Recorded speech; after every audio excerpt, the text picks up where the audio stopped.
Well, here we are. I'm Frank Watson, and I may or may not be joined by Tom Probasco or John Lowe, or Tom Probasco and John Lowe.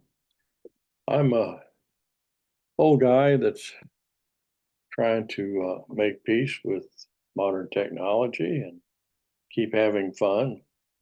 I like discussions that are discussions and not arguments. And I'm particularly interested in music, the universe and beyond. And so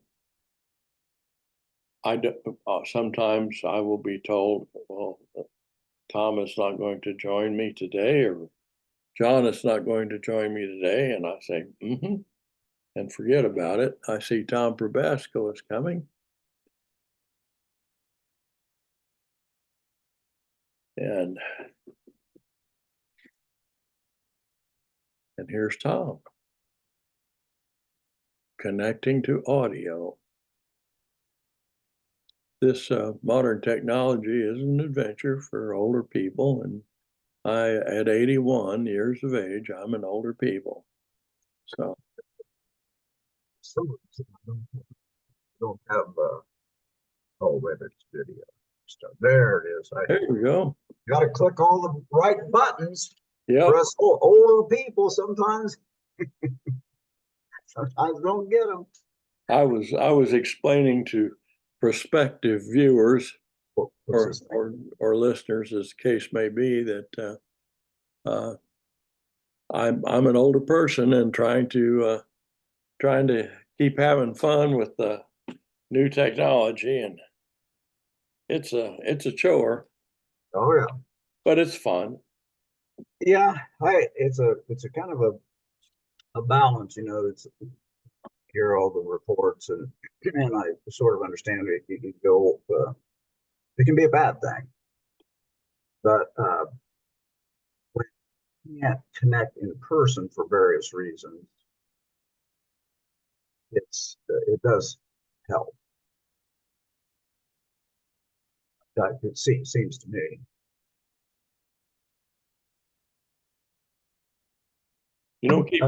Keeping that water handy, it's amazing how I can go through a full container of it every day without even realizing it. Oh yeah, hydration.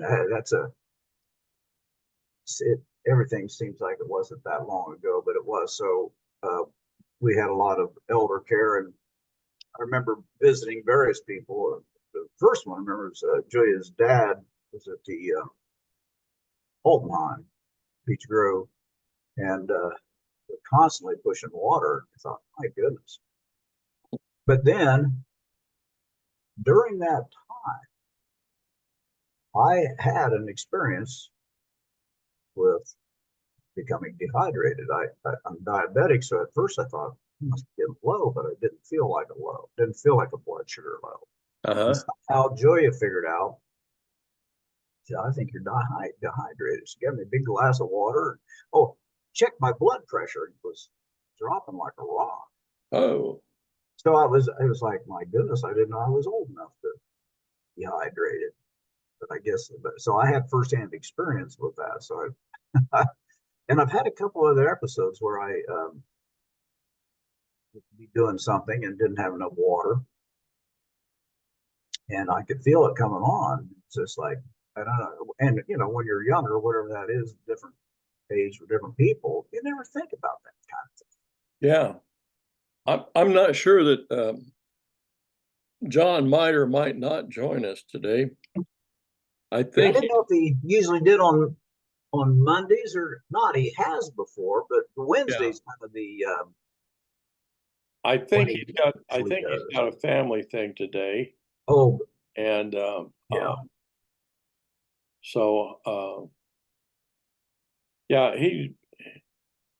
I think we have a kind of an ongoing conversation, and so I think it's best that he join us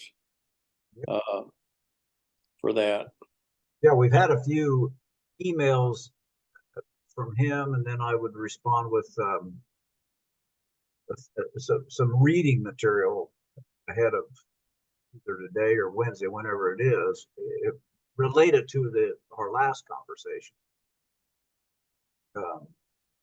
Sociopathology. There's some interesting things that I've come across that he's come across. So Well, what, did you send him a link? Is that what you I did? sent him a link, yeah. Yeah. I don't know.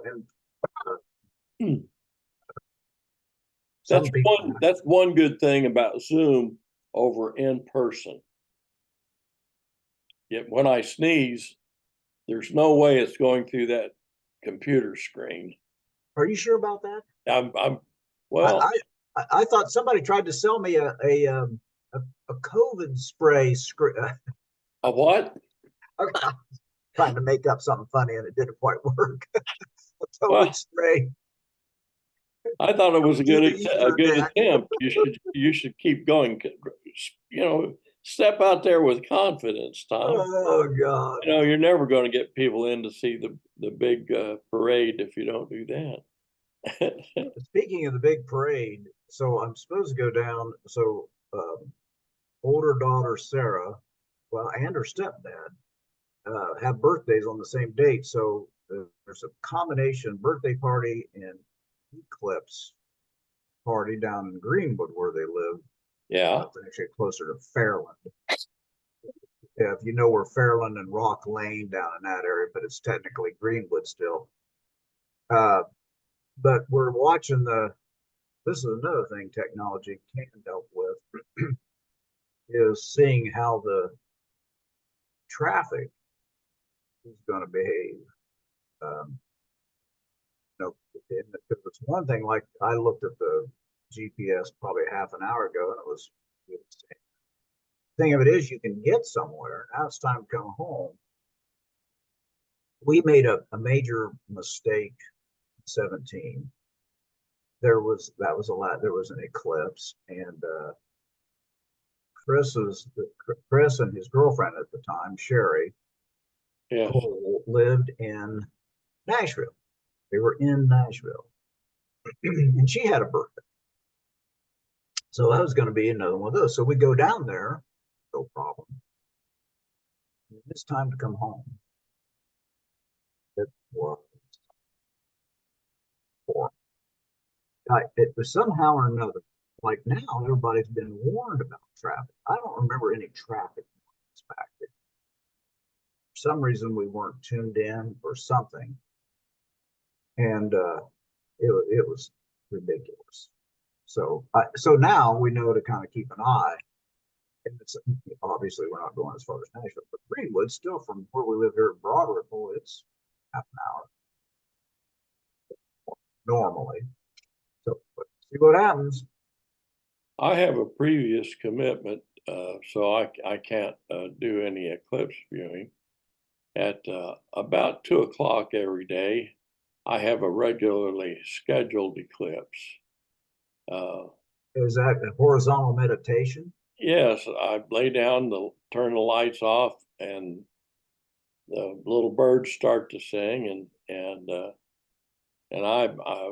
I'm just getting going good at 3 o'clock. So I won't be able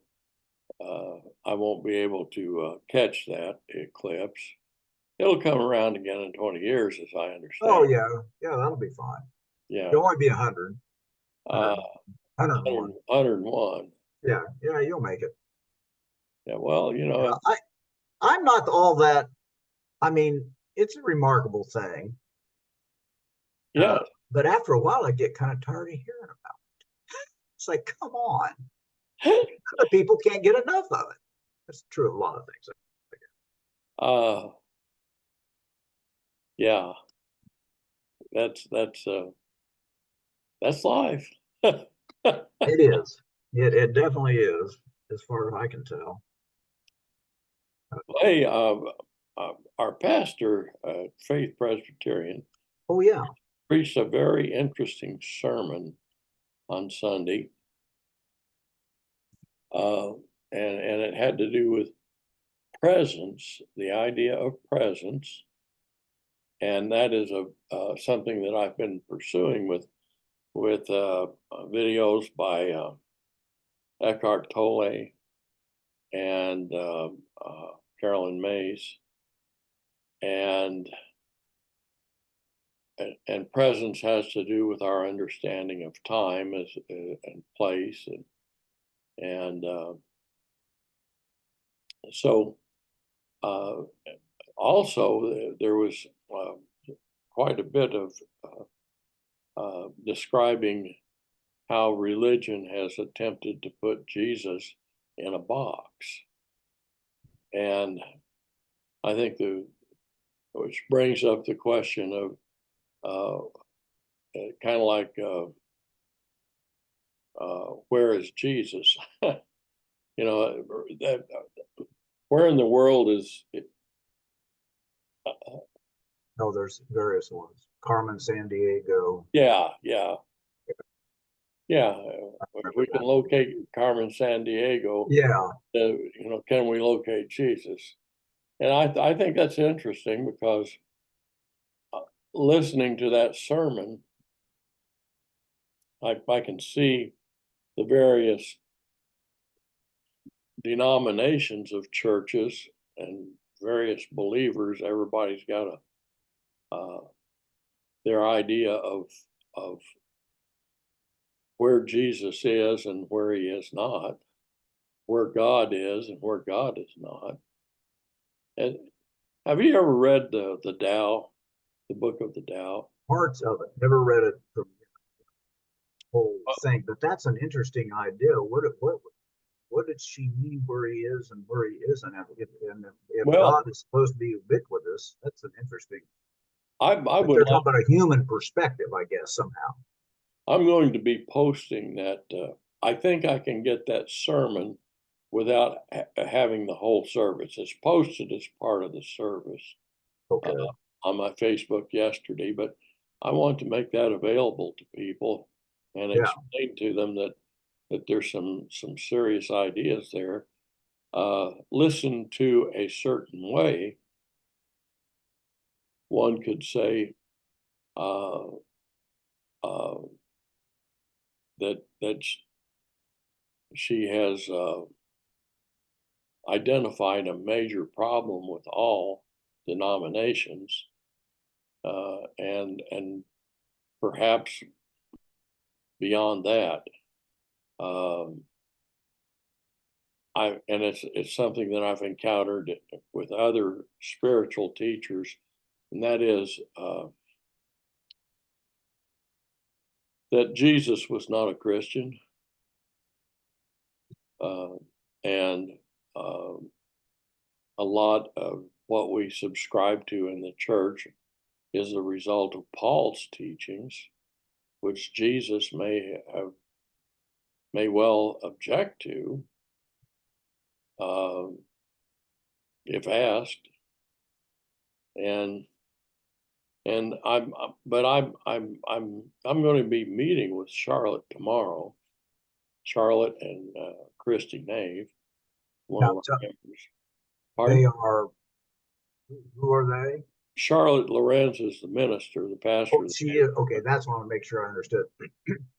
She's a very um, uh, exceptional person, I think. Very faithful, very devout, a thinker, um, a Presbyterian, and Presbyterians tend to uh, have a pretty good reading list, a list of ideas and a certain amount of openness. My Christy, father-in-law is a Presbyterian, so yeah, that's right. So did you meet with her last? Let's see. There was a day you missed. Can't. So we didn't Zoom with. This is Wednesday of last week. I thought I was going to meet This with week. her, Oh, but I hadn't. I had my calendar wrong. Oh, okay, okay. Yeah, I do that. But so this is the meeting coming up now. Yeah, this is the meeting coming up. All right. And So that will be interesting. Uh, I think I think that there's a need for a ministry that's uh, inclusive of the major denominations, the ones with enough clout to have an impact on larger entities such as governments. Uh, the you know the We've got some of that going on right now, and not, in my opinion, in a terrific way. well, But that's not what you're referring. that's not really what I'm referring to. I was reading some material by Oral Roberts, who I think was a spiritual genius or just an exceptional person, but he was a human. And there was a place in his book where his church or his school needed money, and somebody appeared kind of out of nowhere and said, "I want to give you $1 million." That's the amount that I recall. It was Big amount, yeah. yeah, and he says, "I don't particularly believe what you believe, but I want to give you this money." And I kind of wonder who that was and what was behind it, and if that money didn't kind of come to influence how things have gone with the evangelicals. Oral may not have been the only one to have that kind of visit, and when there's money on the table, I think that if you're looking at the choice between feeding 1,000 kids and seeing the good in a corporation or a government program or whatever, you tend to see the good. Money is a powerful influencer for those who are accepting money, which is why I don't accept money for what I do. And it's I could do a lot more, but it wouldn't have the same integrity. What we talk about is what we talk about, and uh, other than boosting my own ego, uh, there's no particular reason to speak anything but what I have to believe and have to say. So the major denominations go through a process of establishing and clearly saying what it is that they believe. Faith Presbyterian is part of what they call Matthew 5 congregations.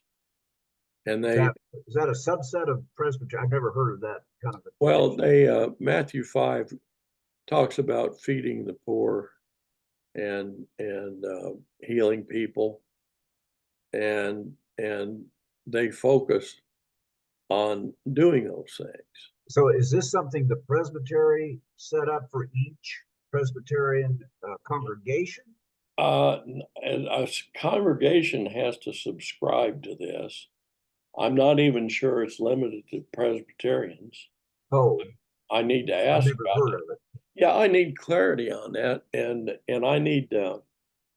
I want more information that's parsed for social media.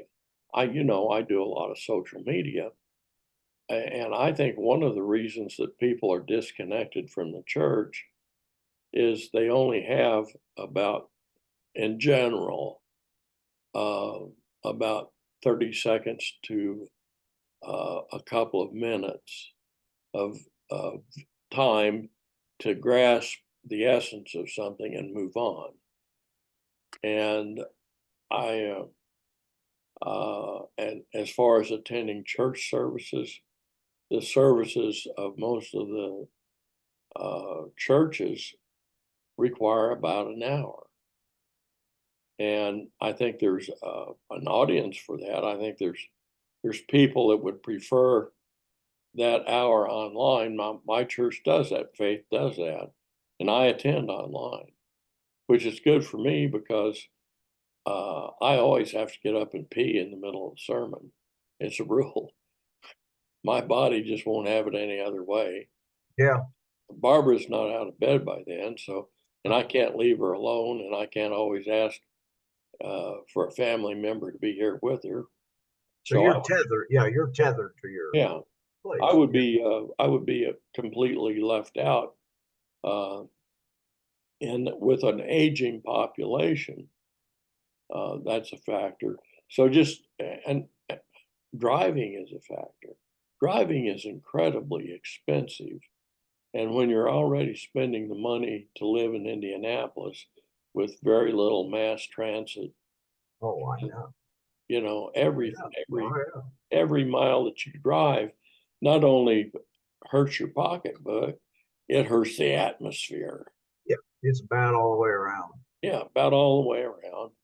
So I think that there's a need because the church, I see the churches as filling uh, very strong needs in society, and they may not be the only ones filling those needs, but in general, they do make an effort to follow the teachings of Christ, however they perceive that they are generally trying to be kind and good people. And no, they're not perfect. And yeah, you get everything from uh, uh, uh, bad to worse that go to church, but they go to church, they hear a sermon, and they're around other people that might encourage them to be better. That's really kind of what it's about. So I can't criticize the churches because bad things sometimes happen in churches Yeah, or among church people. yeah. I learned that when I was a kid. Must have been during the 60s and into 70s. Divorces, affairs. Yeah, Yeah, I became aware of it. And one of those things hard to understand in my naivete that people in church, and that's what you're referring to, I think. that's right. It's like, oh, these are still people. You know, And that in some ways, it's just like, oh, and you get a little older, then you start looking at yourself. right. Exactly. What makes you, why are you looking at these folks? Right.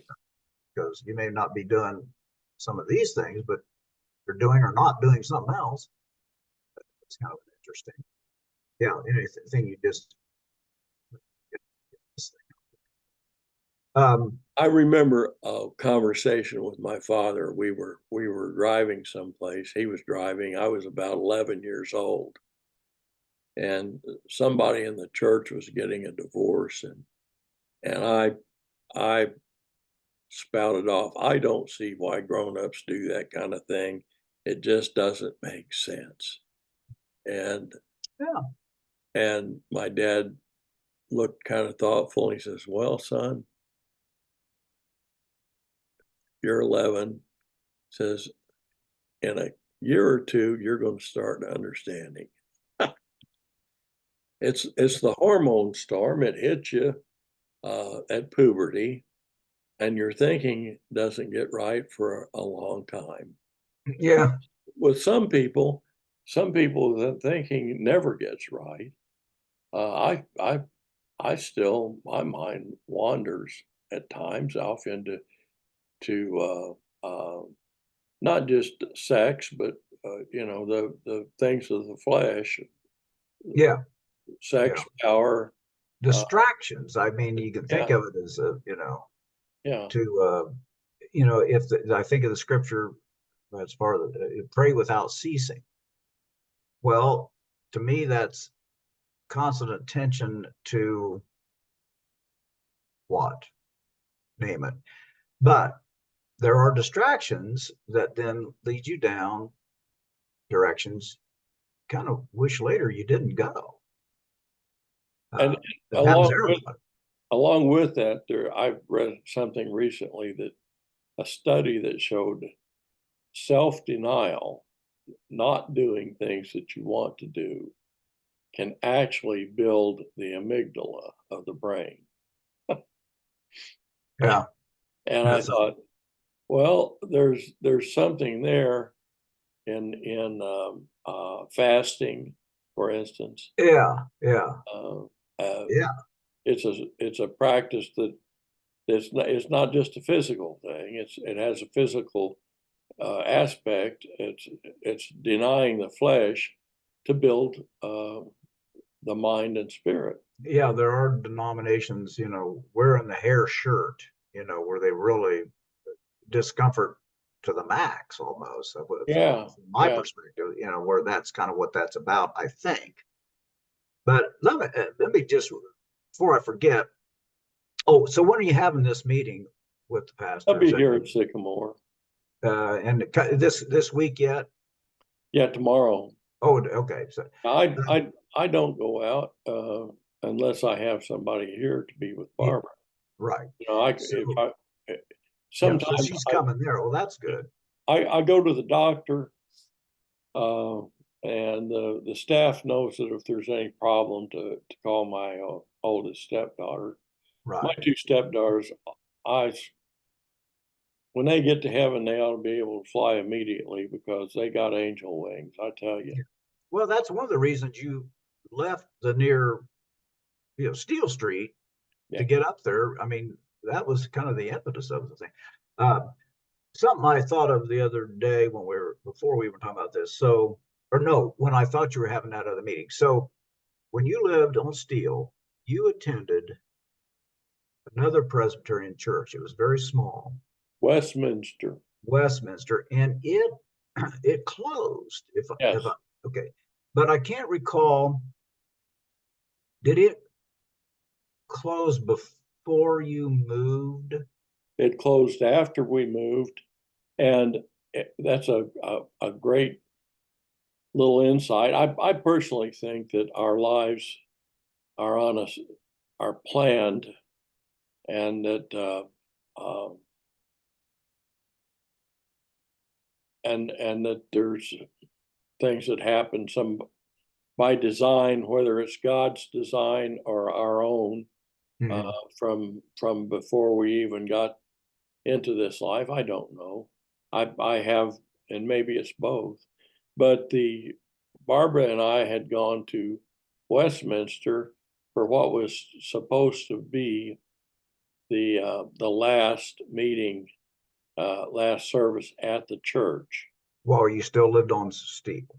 No, this is while we were at Master's Apartments. Oh, Masters. Okay, okay. That you just said that. So you had moved. It We had hadn't moved, ended yet.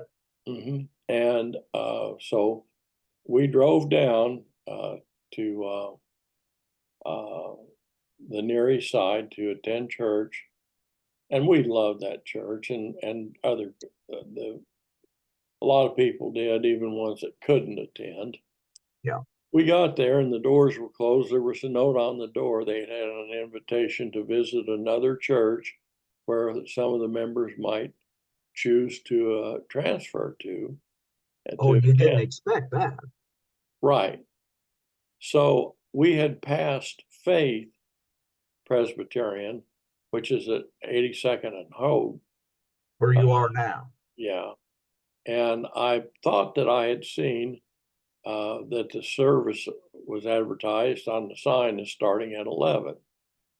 And Westminster Church started at 10. And I thought, well, I'm going to drive by Faith and see if we're in time for the service. I drove up. Choosing not to go to the other recommend, or I don't know, call it recommended, choosing not to go to the one that was on the piece of paper on the closed door. Yeah, that would not, I would not be going to another Near East Side church. Right. If I was going to, I like the Presbyterian Church for various reasons. Right. Particularly, I like the fact that it's a Republican. There's a warning sign for POOF. Oh, yeah. I arrived at Faith and it did say 11 o'clock. We walked in just as the service was starting. We were welcomed in and felt right at home. It turned out that Faith had been one of the churches that supported Westminster Ministries. Oh. And also there was one member, that one person that had attended Faith who taught Sunday school, and I actually attended her Sunday school class and At Westminster. At Westminster, yeah. Yeah. And it was an awesome Sunday school class. She was a great teacher, and I had experience with neighborhood kids, so it worked out very well. Their volunteers, Faith volunteers, had been really, really present at Westminster. Oh, they had. So there was a connection. There was a connection. Did you know that at the time you were at Westminster that there was that? You know, I wasn't really thinking about that. Yeah. I remember I knew that the one Sunday school teacher had been a part of Faith, but I really didn't focus on that. Right. It was sort of off to the side in your mind at all. And their volunteers worked with the food pantry and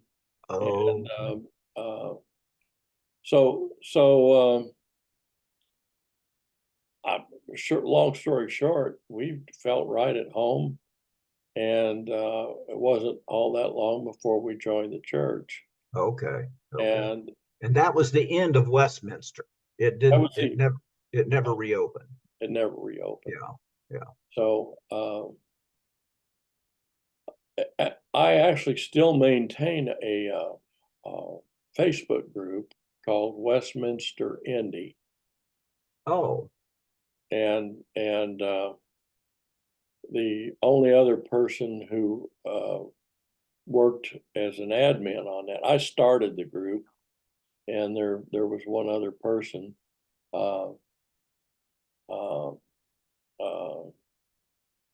Lori Baker, who really took an interest in it, but she has been offline for a while and trying to get back onto Facebook. So if she gets back, she'll pick up and start having some activity there. But in the meantime, I'm posting things that I think are important, both about the history of Westminster. I run across pictures I've posted of the church and the people, and I'll repost them, or I'll post some of the more challenging spiritual teachings I've read, or I'll post maybe something humorous or something uplifting that's short. On the Westminster side. On the Westminster side. And people are coming there to visit. Okay. Yeah, there are some people on that side. Matter of fact, I will probably post this to that page. Some of the most stimulating and informative conversations I've had in my life, and uh, were with people who were from Westminster. Yeah. And it was a small congregation, but they were close to Woodruff Place. Several people from Woodruff Place had grown up in Westminster. Oh, okay. And there was one guy, he was kind of a hero for me. He was a tough old guy. He was Scottish, and he was a big guy with a bad leg, and he was a salesman. And he was a salesman that he dealt with businesses that had large equipment. He would go in and they might say they wanted to buy thus and such, and he'd say, "I'm not going to sell it to you. You don't need that." Well, it certainly builds trust. Well, he was a straight up kind of a guy. Yeah. I've seen him challenge preachers in the middle of a sermon. Oh, Stand good up, God. just stand up and call them out. And he had, Oops. his wife was a saint. She was very, very active in ministries, and the two of them had 11 children. Oh, my goodness. Yeah, the Robertson family. Hmm. One of whom was a minister, and one of whom was a Vietnam veteran, and a kind of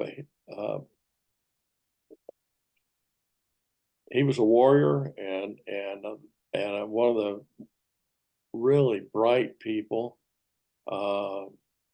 We used to get together with some other folks and watch movies, and I could watch the movies that they chose to watch in that group, which tells you something, because most movies I just can't sit through. Yeah, I've heard you say that a long time ago. You told me that. But I remember he invited me to go to a group on Carl Jung um, at another church on the north side one time, and we had some really interesting conversations. But And, that building is no longer the Westminster building. I guess it was a church building. Is shuttered. uh, yeah, well, it's no longer in our possession. I don't know if What the anybody's Presbytery, using it. Yeah, yeah, what the Presbytery did with it. But yeah, so yeah, so you would go and visit other places and have conversations when you at that time. Well, that yeah. yeah. So the church and the related community, the community that the members of the church were part of. Woodruff Place itself is just an amazing place. The it's 80 acres of what started as suburbs, a planned Well, that's where we live in up here in Broad Ripple. This is the North Cliff subdivision, but I'm pretty sure that meant it was a subdivision of Indianapolis because Broad Ripple was its own town up till sometime in the mid-20s. But that's kind of what makes yeah, me think of. So yeah, these were all things hadn't been swallowed by Indianapolis yet.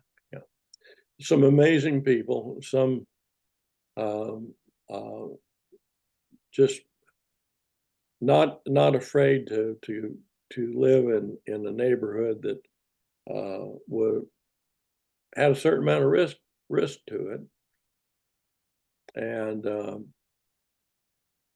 they were mentally and physically tough people. Hmm. So it was a very interesting time of life there. So Yeah, yeah. And so you were there. Yeah, you hadn't moved to Steel at that point. And I know when you came up from down south, you landed in a couple places, uh, and uh, before you landed on Steel for all those years, as I recall. Yeah. yeah, I'm going to be getting a doggy delivery here in just a minute. Yeah. Well, we're about into poof time for sure, because once it hits that 1 minute, which it just did, you may Oh, not even have 60 seconds. and for those, As we know. for anyone who might happen to wander across this video, I don't promote these, but we named it POOF for a good reason, because we don't believe in just stopping and saying goodbye We at had a no certain script. time. We We have no don't have a time script, script. and we just go right up and it goes And it poof. goes away. What doggy are you about to get? It's not Gabby. It's Beezy. Beezy. And there, I gotta let the door out. All right. I'll probably see you later because it'll probably Okay, go keep poop while you're talking to gone, I people. would guess. Tell them about it. Oh, here comes a Gabby dog. Or not Gabby, Beezy. Get them mixed up. Both little doggies.